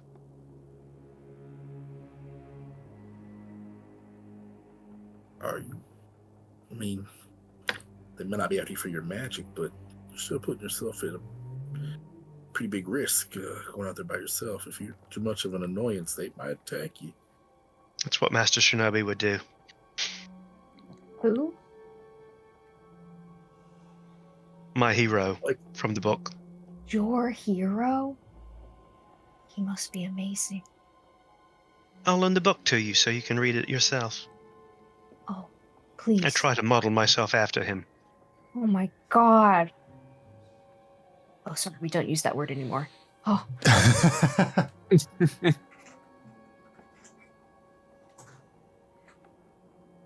So, sure.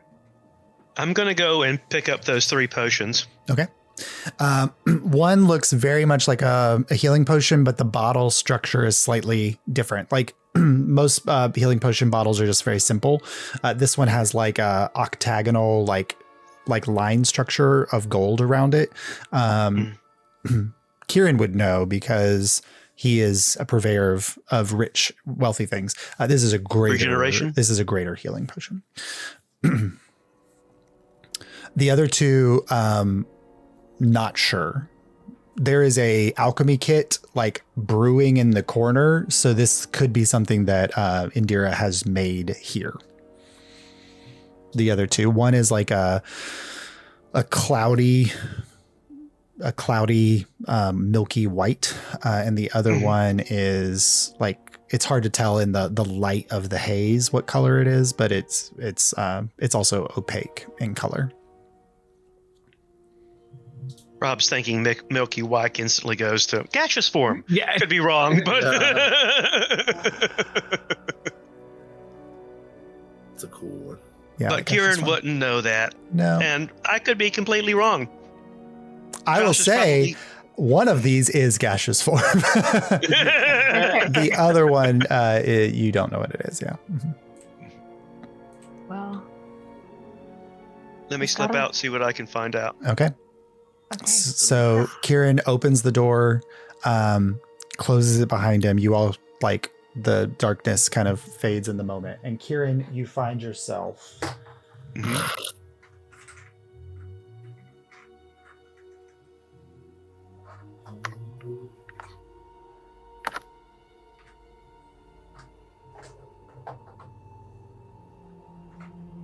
Oh my gosh. Surrounded by about 9 to 10 of these entities as you kind of slide the door behind you, keeping your eyes out towards them. They're ignoring me. And they are not looking at you. But that's where we'll pick up next week. Oh my god. Or not, yeah, that's what we'll pick up next time. Yep.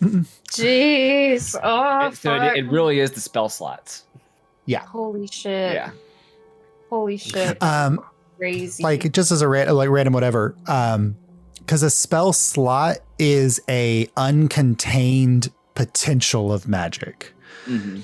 Whereas a free is magic embodied. Those living spells are magic embodied. You can't steal a spell from something that is embodied. A magic item, the spell has been set. You can't steal it. They can only steal uncontained magics. So a spell slot is uncontained. Magic potential. Magic potential, yeah. They feed on kinetic energy. Just so you can know what I'm thinking, so you can plot accordingly. Kieran's basically going to shuffle around so he's on one of the outsides, probably to the left, so he can see all of them. Yeah, and then he's going to take 2 paths. So yeah. And then he's going to start whacking one of them and see what happens. Okay. And see what happens. Oh my god. This could be a very profitable day for Kieran. Yeah, like Kieran, you saw the potential. Like Zephrysite has very similar qualities, but like Zephrysite is all about, like, you can imbue it with magical energy. Mm-hmm. This is powdered magic. Like, this is the potential power of magic in powdered form. You've never seen or heard of anything like this in any place in the cosmos that you have read about or studied. And now I'm picturing genies doing lines of this like Coke. Oh yeah. I'm saying. A potential Merid that got sent a vial of this stuff. Mm-hmm. Oh well, it was a small vial. It was a small vial. Yep. I'm wondering if we know where Zephrysite comes from, then where does this ether dust? You've only ever found it in places where these husks have appeared. Mm-hmm. But they only appear in places where the aether haze appears. Mm-hmm. And none of you cast leveled spells, so you still don't know what an aether haze will do when you cast a leveled spell. Yeah. Very honestly, true. not in a big rush to find out. I didn't even think about that. Yeah, you kept all of you were using cantrips the whole time, so that's never happened. Mm-hmm. Could be spectacular. It can be. It can be. Mm-hmm. I just pictured like a tsunami is spectacular. Well, we saw the living flame. Well, Burning hands, yeah. burning hands. Oh, yeah. Not immolate the entire ether haze. Yeah. So it's not flammable, which is a really good thing. That's true. Yeah. And the ether haze doesn't feed off of the living spells because the living spells are not casting potential magic. They are literally magic. Yeah.